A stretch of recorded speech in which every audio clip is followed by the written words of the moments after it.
Welcome, Ambassador. Are you Ambassador or Ambassador Designate? What's the official? Well, the official is that once I have presented the copy of my credentials, I can call myself as ambassador. Yes. Though, of course, tomorrow I am having the opportunity to present my full credentials. So, just on the eve of presentation of my full credentials, so I'm still going to call you ambassador because you are ambassador, and you've had an eminent career as a diplomat and across the world. Serving India and most recently in the Prime Minister's office as well.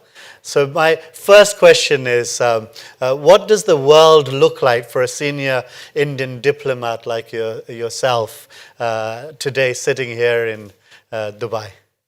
Well, first of all, let me thank you, Manoj, for IGF, to have this opportunity to join you, as you just mentioned, being here just a few weeks in the country and having this first kind of an opportunity to be part of this wonderful forum. Congratulations, I understand it's a third such forum being organized and it has gathered pace and steam over the years. So first of all, thanks and congratulations for the same. Well, as for the worldview or the things happening around the world, I think we are seeing a world which is in a way mired by a lot of uncertainties. We may be geopolitical or economic, or a lot of also creating these uncertainties are the opportunities which are being generated around it. So I see this world as somewhere where India, which is really it's as a fastest growing economy today in the world, and with the UAE where we are today, being also in this region as one of the fastest growing countries in the region, and the partnership, how it has developed over the years, is together we are in a position to kind of set a pace in this world which is affected or is clouded with a lot of uncertainties and opportunities, and to take those, set the pace to take advantage of those opportunities that are coming our way. But, we hear words like turbulence, disruption, chaos, crisis. They're always the headlines. Is there something that's really worrying you that's happening in the world today that sort of say, well, actually, this is where perhaps India really would have a role to play? Well, what you describe as disruptions, chaos, and other things, I think this is inherent part of our living. I would say, as a living being as we are, I think over the centuries and ages, this is something which has manifested in different forms. But yes, in the 21st century as we are, so this is something of an I would say in this chaos and disruption there is also opportunities to forge partnerships, opportunities to see that what we considered as given or for granted is not necessarily there, but then there are other players, other opportunities, new partnerships which will get cultivated, which will get nurtured. So I see in this whole episode there is an opportunity. That's for me, as a born optimist, this is how I like to look at it. Absolutely. And let's home in on this country, the UAE. And, there was a period of, I think, decades that an Indian Prime Minister had not visited the UAE. And then in 2015, Prime Minister Modi visited for the first time. And then since then, there have been multiple visits both ways at the very top of both countries' leadership. And it seems to be that things are going superbly well. Firstly, my first question on this is that what's been the change? Why is this sudden shift of attention towards the UAE in the last few years? You're absolutely right, because I have had the opportunity to witness from the side how how the relationship between India and UAE has transformed in the last decade or 11 years. In 2015, when the Honorable Prime Minister Shri Narendra Modi ji was here, I think it was more than 3 decades that, or 34 years, if I recall it correctly, that a Prime Minister of India was visiting this country. So I think the big change was in terms of the very decisive leadership which we saw in India, which saw that we have to reach out to the region which is very important to us. At the end of the day, this is a region which is in India, we have been connected from centuries, as they say, min zaman. So it is something which, if the boats or the monsoon winds which connected us, the dhaws which we know, the sailboats, which connected us, we always have a story of how when the monsoon winds blew in one direction, the sailors would come, land up here. You open up your sails, you land it up here. When the winds change direction, you open up a sail and you will end up in India, in the western coast of India. So, well, we have this old connection, the spice route, the pearl trade, everything, but then there was a kind of an anomaly which came in for over 3 decades when we did not have a focus. But here comes a very more decisive leadership which sees this connect which does exist. And most, I would say that it also emanated from, because Prime Minister Modi came from the state of Gujarat. So Gujarat had a very old historical connect with the UAE, the whole historical connect. So he knew how there is a very strong connect, people to people connect, which did exist.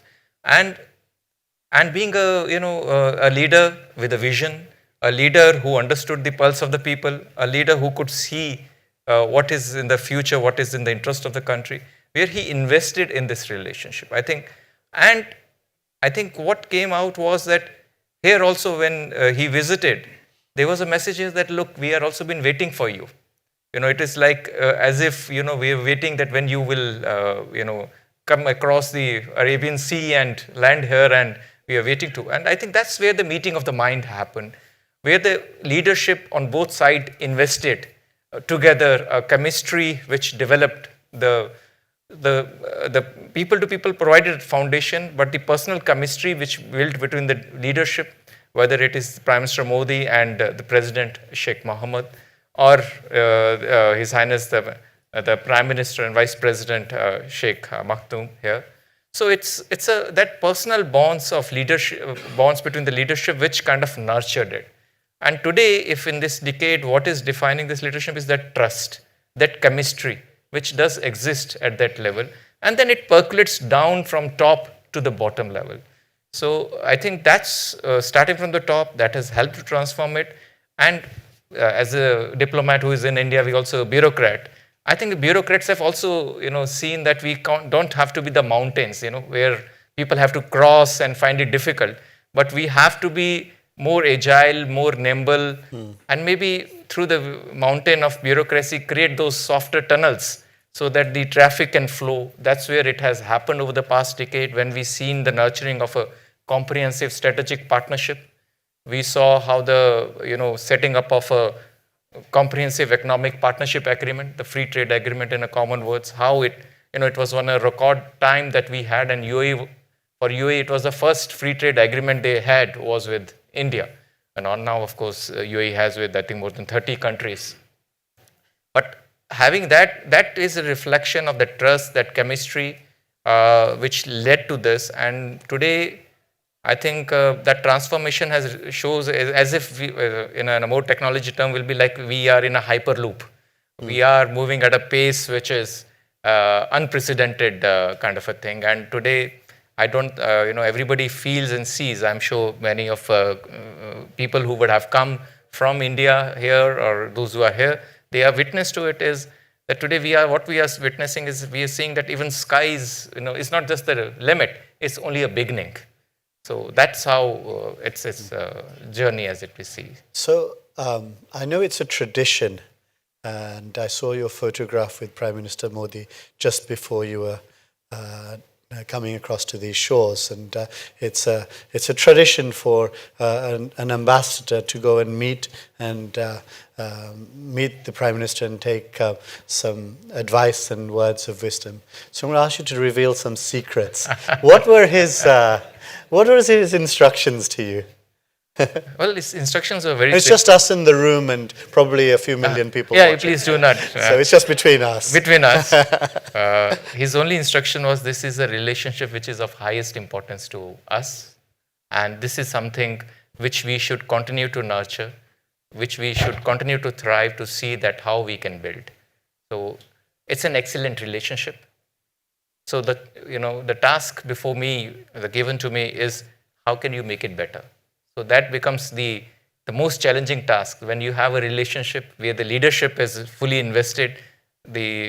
Some will describe it. It's at its peak. So when you say it's at its peak, then what can I, as a diplomat, as an ambassador coming here, what I can do to create a new peak? So maybe I'll have to build new mountains and then create new peaks. Well, that is actually a thought that went through my head, that things are going so well, and touch wood they'll continue to go well, that you could be forgiven for thinking that the ambassador is going to be like a bank manager, just things are going pretty well, why do we need to do anything? So what are those mountains you think you want to climb now? What are those opportunities? And I'm saying it specifically for this group because there are many investors here, because they'll be listening to this and saying, where do we put our next bet? Where are those next opportunities that where we build partnerships, we make investments and so on? Where are you going to guide this relationship? Well, as I said, that there is a sea of opportunities still out there. And of course, for me, if I look at it, what we have done so far is the investment we have done in people. We were just discussing that, we have over 4 million Indians who have made UAE as their second home. Or for some, it's first home in a way, having lived here for decades. So, and what we have done in last decade is investing in this people's partnership, including through knowledge partnership of IIMs, IITs, first campuses coming abroad and setting up in UAE. So it's more about investing in people and investing in our next generation.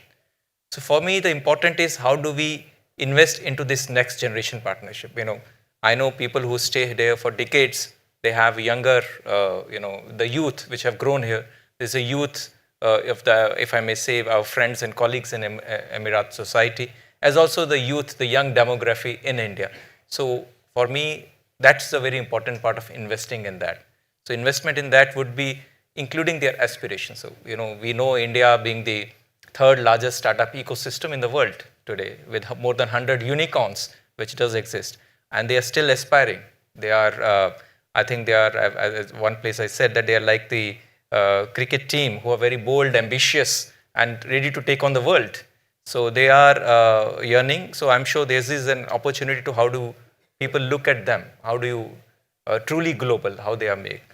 You have investment opportunities which are coming up as India is opening up very fast. We had, you would have heard Prime Minister Modi speaking on 15th of August from the ramparts of the Red Fort this year, when he spoke about the next generation reforms in India. So we are ushering in a next generation reforms to really push the economy, which is as a part of the agenda of Viksit Bharat 2047.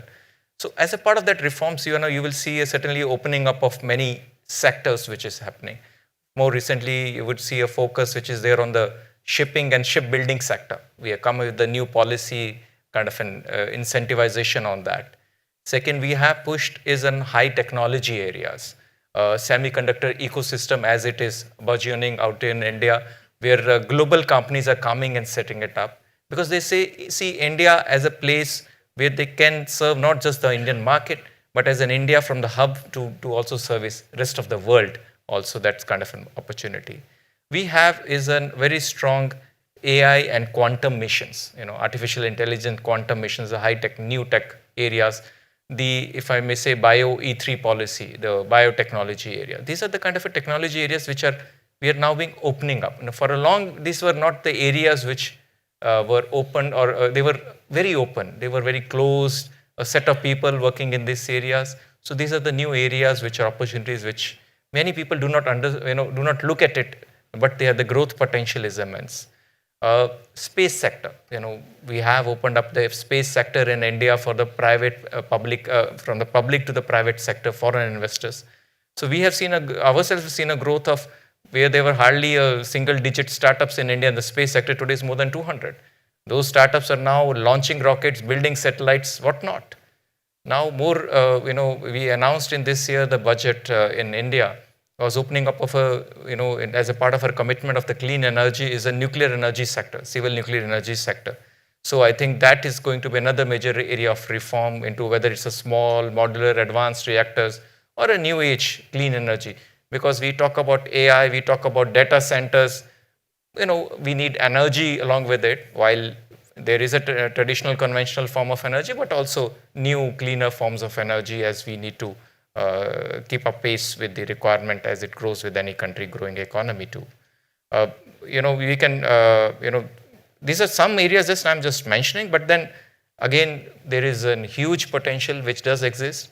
And very importantly, I think one thing which is not very realized is linking the MSME sectors. I see that India's growth, if I have to see, we do have great big companies who have global reputation, but we have very strong MSME, medium and small scale enterprises, which is a very strong, form a very strong backbone and foundation.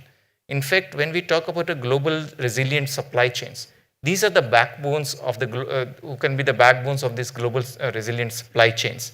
So investing in this, looking at those, how we can network them, because they are not just they also have a global ambitions, and these are the some things which I always look at my friends to look at. These are the some opportunities, but again, you come in, you see it, and more so important is to visit India. Yes. Then only you will be able to see what lies ahead. Because many a times I find in this part of the world, people who do not travel to India, they sometimes are fixed in a time machine. I know of India, which I have visited, say, in 80s or the 90s.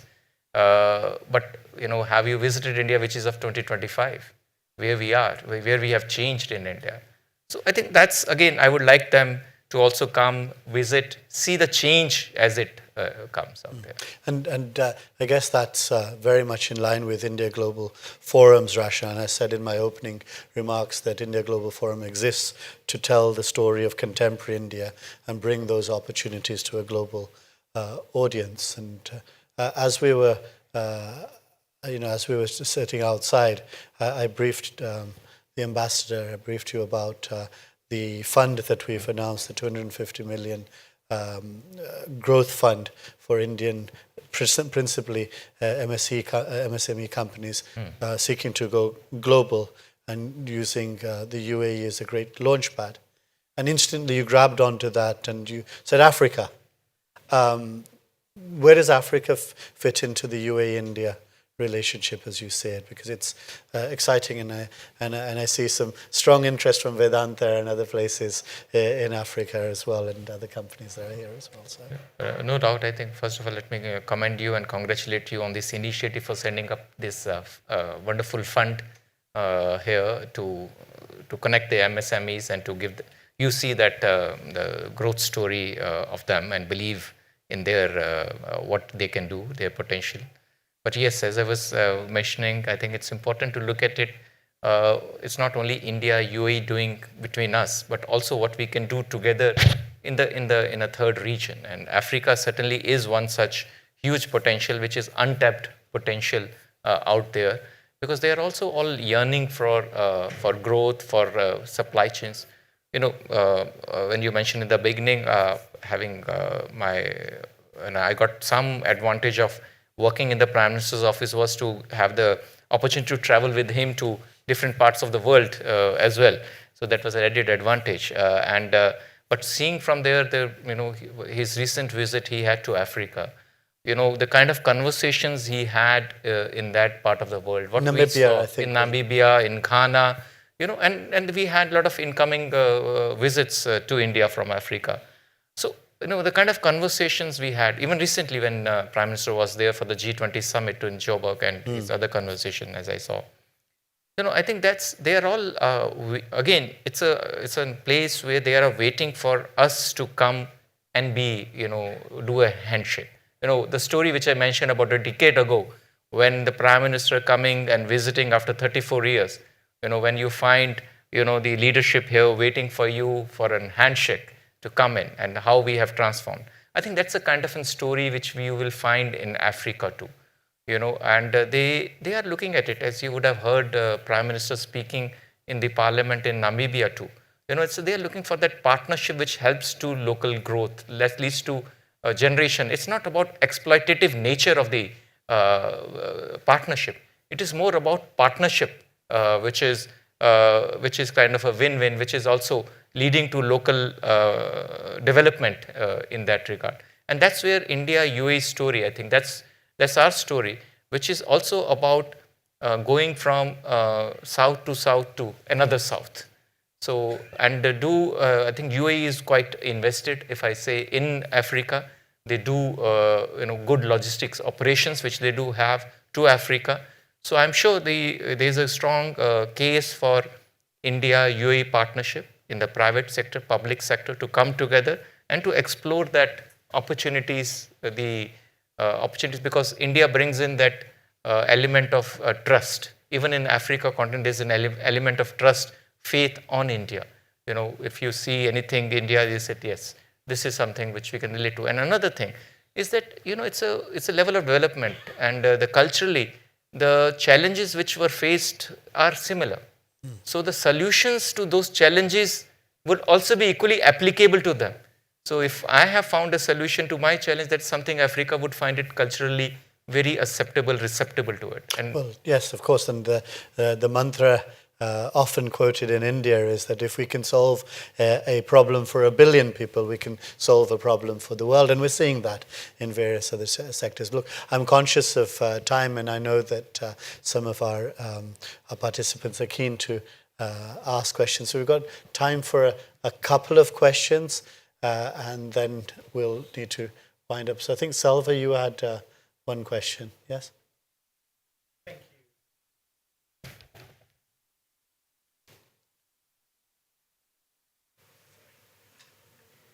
Thank you, and congratulations on your appointment. And we were just wondering, given that you have got a range of thoughts, is there any sort of immediate priorities that you're thinking?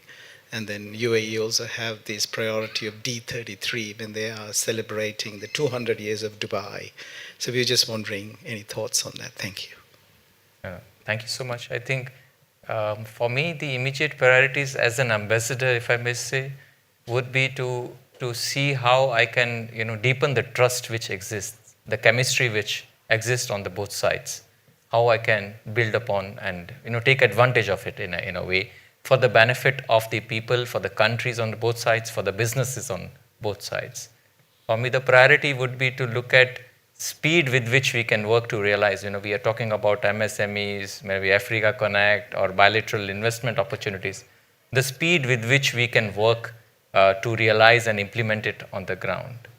For me, the priority would even be, as I said in the beginning, is to remain solution oriented. Not be, bureaucracy is known for being very, in India also, is being very obstructive and, for saying why the work cannot be done. But the priority for me is how to see the opportunities and say that how the work can be get done. And I think in that regard, if I can work with the, with the people like you, all of you who are here, with the IGF, wonderful forum, the platform it provides, to see those, building those bridges further, building those new networks into it, bringing solution-oriented, people together, bringing the youth together, and letting the, business flow happen without any obstacles around there, and more importantly, the Indians who live here, so they feel being as wanted, as trusted, as somebody who can as ambassador or the embassy and the consulate whom they can rely upon further to be able to support them for us. So I think that's kind of I would say priorities for me. Good. One question from Priyanka. Where's Priyanka? There you are. Yes, I'm going to first of all thank you both for a very insightful and a very honest conversation. I'm Priyanka Chopra from IMA Ventures, the early stage entrepreneurship and technology investment platform set up by Ahmedabad, which for people that don't know is India's premier business school. We are amongst the earliest and most prolific supporters of and investors in India's deep tech startup ecosystem. And my question to you, Your Excellency, is from your vantage point, what are some of the key bottlenecks that are keeping Indian deep tech startups from accessing the UAE as a scale launchpad? And how might both India and UAE come together to convert some of these gaps into a very seamless global deep tech supply chain from R&D to manufacturing to scale in a way that benefits both our ecosystems? Thank you. Thank you, Priyanka. I think a very pertinent question. In fact, being very new in the country, I should be asking all of you that kind of a question. What are the obstacles? And for me to learn what are the challenges that you have, so what we here can help to address those challenges in that regard. But certainly, I think in my conversations I had in last couple of weeks here, I think there is a lot of positive sentiments in terms of working with India in UAE among different colleagues, friends, businesses, investors in the deep tech area, doing the joint research.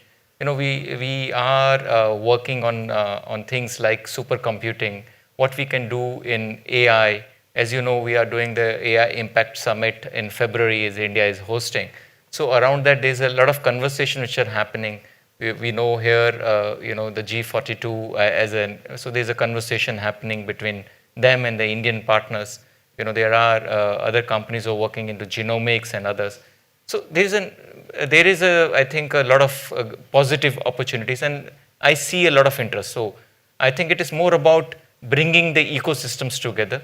It could be possibly information gap, which may be a challenge. So I think maybe that's something which we need to build upon to bring the two. So platforms like IGF is a one good platform.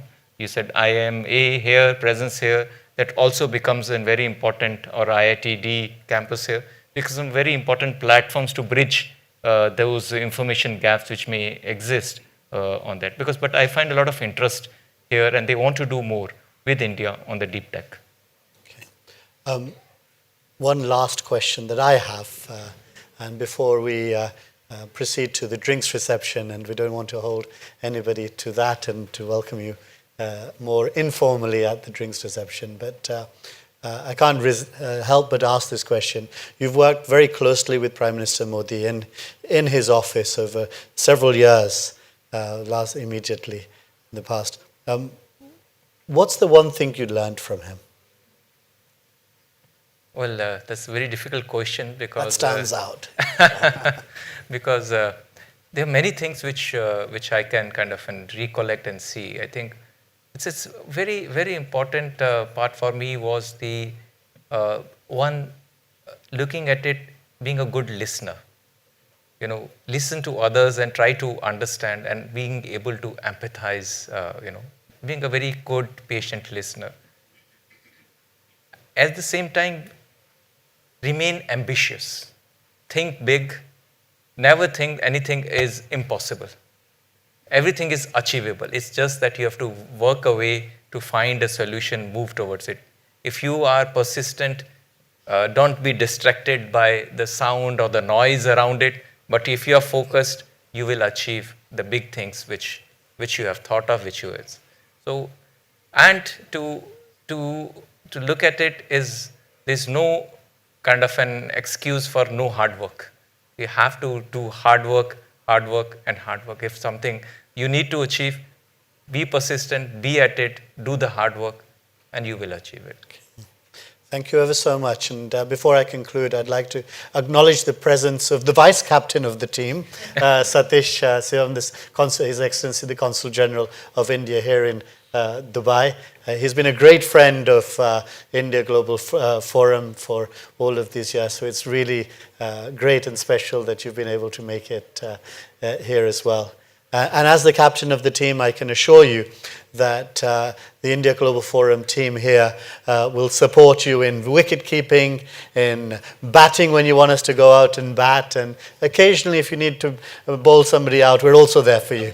Thank you. But we've I think people have taken a leaf out of Modiji's book and listened so so intently to every word that you've had to say, with empathy, but also I think with excitement as you start your new innings. And you do have a team here that will be there every step of the way to make, to climb those new mountains and to make sure that the relationship moves from strength to strength. So thank you ever so much. And now to the drinks reception to informally welcome you to the IGF club and to meet our members, and they can tell you all about the good work that they're doing and perhaps some of the issues that they may want you to also tackle. Thank you so much. Thank you so much.